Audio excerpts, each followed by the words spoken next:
Devant toutes les pizzas napolitaines, on se demande si on doit dire un ou une anchois. Je vous le dis, c'est un anchois.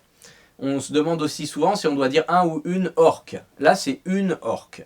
Mais on se demande moins souvent si on doit dire un ou une poisson clown.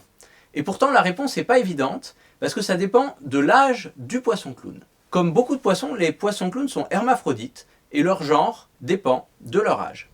Vous avez vu le film Nemo, vous vous souvenez de l'histoire.